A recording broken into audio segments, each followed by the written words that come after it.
मिली है, तो प्लस में उनको Z+ की सुरक्षा और दे दी है। सीएम साहब कह रहे कि उनको खतरा है। खतरा तो पता नहीं किस किस को है।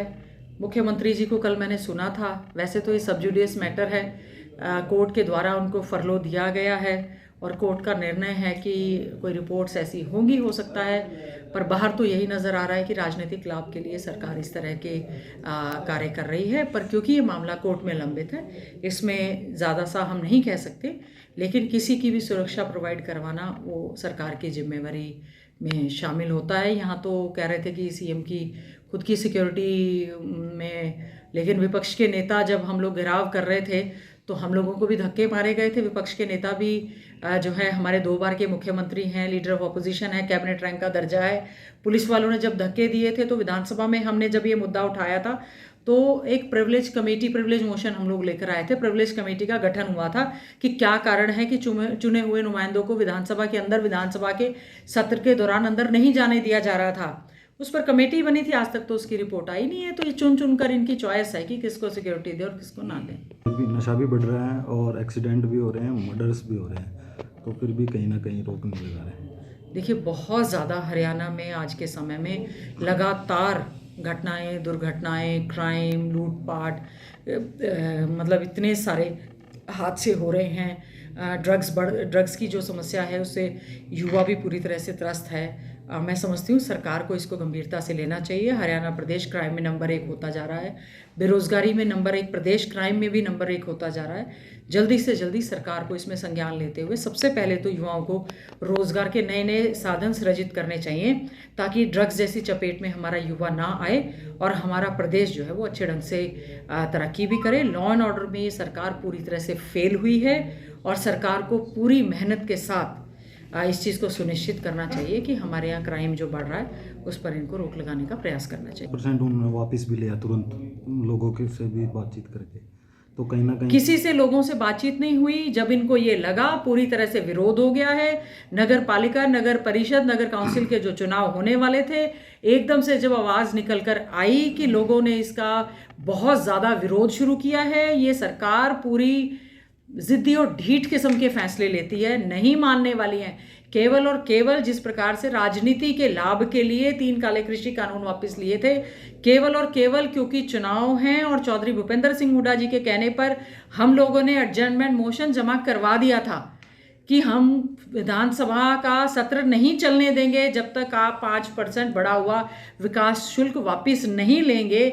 तो कांग्रेस पार्टी के दबाव में, चौधरी भूपेंद्र सिंह हुड्डा जी के दबाव में, सभी विधायक, सांसद दीपेंद्र हुड्डा जी, जब हमने मिलकर ये आवाज़ उठाई, इनको ये लगा कि ये बहुत बड़ा मुद्दा है और इनको ये लगा कि चुनाव की घोषणा हो गई है और इनका वोट की चोट से लोग इनको जवाब देंगे, तो केवल और केवल विपक्ष के दबाव की वजह से ये शुल्क उन्होंने वापस लेने का काम किया। प्रदर्शन किया था, धरना भी था और मंत्रियों के भी कनेक्शन भी काटे गए हैं। देखिए, बिजली विभाग जो है अपने हिसाब से कार्रवाई कर रहा है। मंत्री जो हरियाणा के मंत्री चौधरी रणजीत चौटाला जी स्वयं पावर मिनिस्टर है, उनके घर का कनेक्शन तक भी काटा गया। चंडीगढ़ में भी लगातार धरना था, 72 आवर्स का ब्लैकआउट हुआ, क्योंकि सरकार की नीतियां हैं जहां पर रेलवे लाइन बेच रहे हैं, एयरपोर्ट बेच रहे हैं, बिजली विभाग को भी प्राइवेटाइज करने के खिलाफ सभी कर्मचारी जो है धरने पर बैठे थे। और मैं तो अगर पर्सनल में बात करूं तो मैं भी बिल्कुल उनके समर्थन में हूं। ठीक है कि एस्मा या असेंशियल सर्विसेज हैं, इस तरह से कट नहीं होना चाहिए, इसमें दिक्कतों का सामना करना पड़ा, लेकिन सरकार को हमारे कर्मचारियों की बात को सुनना चाहिए, उनकी मांगों पर विचार करना चाहिए और उनकी जन समस्याओं को सुनकर इसका समाधान अवश्य करना चाहिए।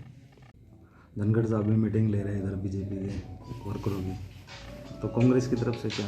कांग्रेस की तैयारी हमेशा ही चली रहती है, ये नहीं है कि केवल चुनाव की घोषणा हुई है। हम लोगों ने बहुत ही अच्छे ढंग से, हमारा बड़ा अच्छा एक जनसंपर्क रहा है।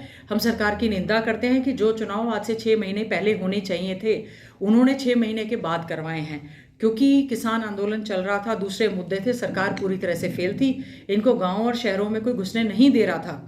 आज भी पंचायत राज में केवल कोर्ट का बहाना लगाकर ये इन्होंने पंचायत के चुनाव नहीं करवा रहे हैं और कमेटियां गठित करके कह रहे हैं गांव के विकास के कार्य हम करवाएंगे, जो कि पूरी तरह से असंवैधानिक है। तो हमारा मानना ये है कि हमारा कांग्रेस पार्टी का हाईकमांड आदरणीय चौधरी भूपेंद्र सिंह हुड्डा जी और हमारी कांग्रेस पार्टी ये निर्णय लेगी कि किस प्रकार से इन चुनाव में हमने मजबूती के साथ लड़ना है और सिंबल पे लड़ेंगे या नहीं लड़ेंगे, ये हमारा जो है पार्टी हाईकमांड का फैसला होगा।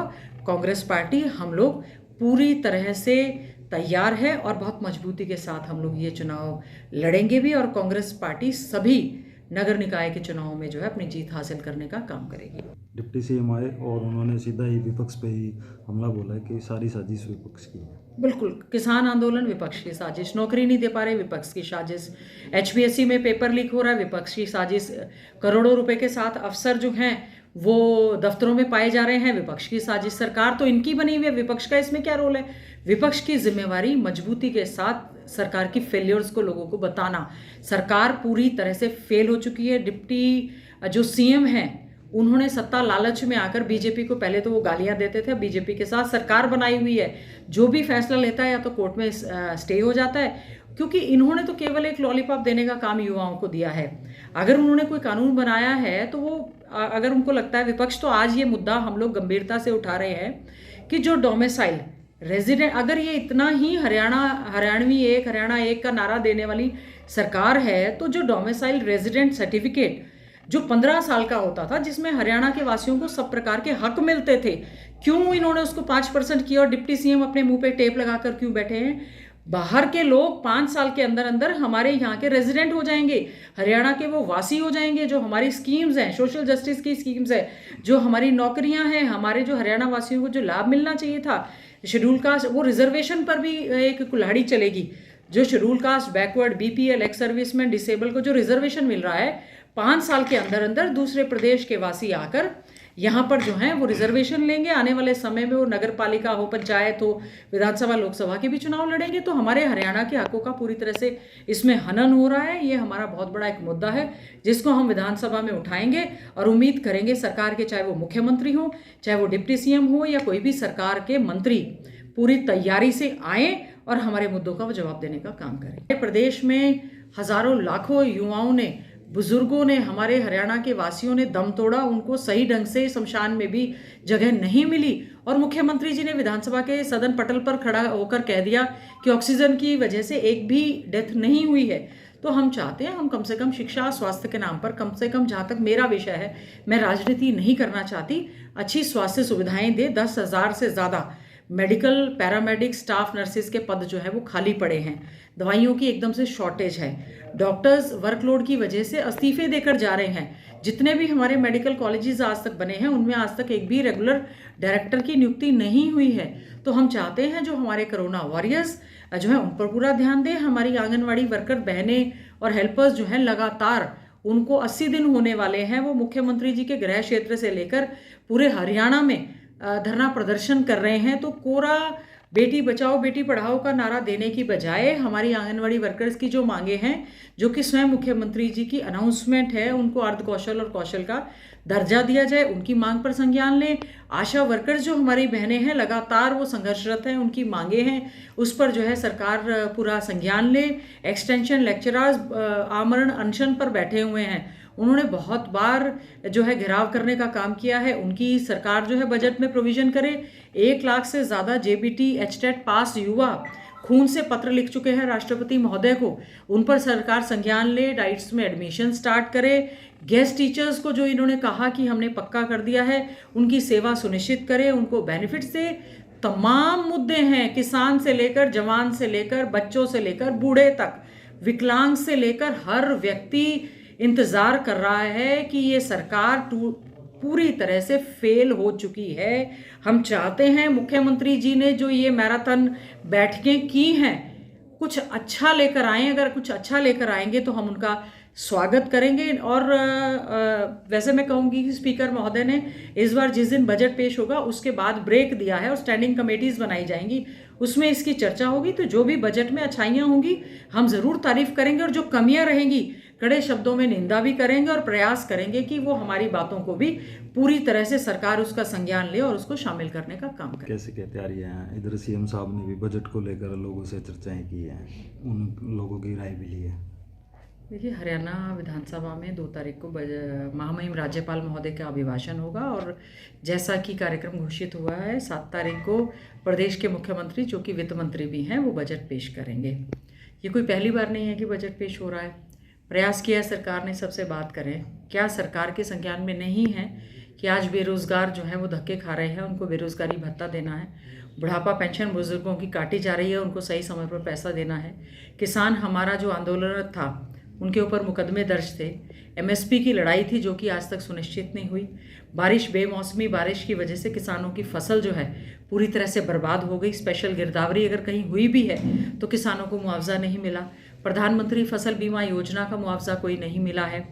बच्चों को जो आश्वासन दिया गया था कि कोरोना के दौरान उनको स्मार्टफोन, आईपैड, लैपटॉप वगैरह दिए जाएंगे, वो आज तक नहीं दिए गए। लैपटॉप, आईपैड तो छोड़िए, आज तक किताबों की भी ना तो छपाई हुई है, ना ही बच्चों को वो दी गई हैं। और उसके बाद घोटाले पे घोटाले जो होते गए, उसकी बात हमने बजट सत्र में करने के लिए आदरणीय चौधरी भूपेंद्र सिंह हुड्डा जी के नेतृत्व में हमने बहुत बार हमारी CLP की मीटिंग हुई है और उनके दिशा निर्देशानुसार हमने बहुत सारे मुद्दे हैं जो तैयार किए हैं। हम चाहते हैं कि जो प्रदेश के मुख्यमंत्री हैं, जब वो बजट पेश करें, वो जनहित का बजट हो, लोगों के मुद्दे उसमें जुड़े हों। महंगाई जो सबसे बड़ी एक समस्या है, पेट्रोल के दाम लगातार बढ़ते जा रहे हैं, डीजल के दाम लगातार बढ़ते जा रहे हैं, रसोई गैस जो है वो आसमान छू रही है, जो खाने का तेल है वो लगातार महंगा होता जा रहा है। सभी चीज़ों के दाम बहुत ज़्यादा महंगे हो रहे हैं क्योंकि डीजल और पेट्रोल भी काफ़ी ज़्यादा महंगा है।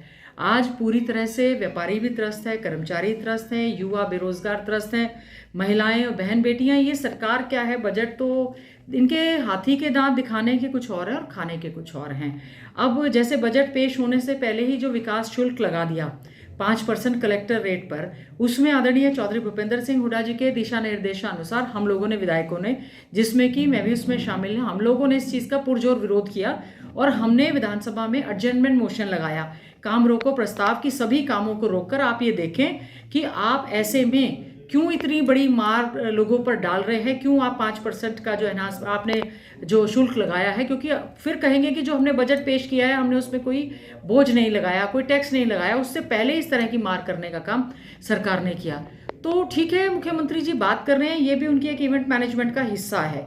बीजेपी जो है इवेंट मैनेजमेंट में बहुत माहिर है, एडवर्टीजमेंट में बहुत माहिर है, मार्केटिंग में बहुत ज़्यादा माहिर है, इसका प्रचार प्रसार कर रहे हैं, लेकिन लोगों को फ़ायदा क्या मिलता है? हमने पहले भी मांग की थी 5 करोड़, विधायक निधि कोष की बात कर रहे हैं। मैं आपके माध्यम से कहना चाहती हूँ, हमारे क्षेत्र में उन्होंने नहीं दिया, हमारे क्षेत्र के साथ भेदभाव किया है।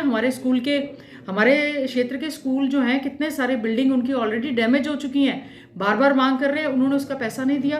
प्रारंभ इंस्टीट्यूट जो है, अब देश भर में न्यू एजुकेशन पॉलिसी आप लागू करने जा रहे हैं, हमारा ये इंस्टीट्यूट तो 2013 से हम लोगों ने चला रखा है, आपने आज तक उसकी बिल्डिंग नहीं बनाई। हमारा रेलवे लाइन जो कनेक्टिविटी थी फारूकनगर से झज्जर और आगे जो रेल जानी थी वो हमारी हुई नहीं है। हमारे जो एम्स में 11 प्रोजेक्ट्स आने थे, जो कि ऑलरेडी सांसद दीपेंद्र हुड्डा जी द्वारा मंजूर करवा दिए गए थे, उनके लिए सरकार ने कुछ भी परस्यू करने का काम नहीं किया। तो मुख्यमंत्री जी बात तो कर रहे हैं, लेकिन ये है कि क्या रियायत देंगे, क्या वो कोरोना की वजह से रेडी फड़ी वाले छोटे दुकानदार जो हैं, जिनको बहुत भारी एक नुकसान हुआ है, उनके लिए वो क्या रियायत देंगे? MSMEs जो स्मॉल एंड मीडियम स्टेट हमारी जो इंडस्ट्रीज़ हैं, नए नए युवा ने जो स्टार्टअप शुरू किया था, उसमें उनको वो क्या रियायत देंगे? हम लोग उस चीज़ की इंतज़ार कर रहे हैं कि किस प्रकार से अच्छी शिक्षा और अच्छा स्वास्थ्य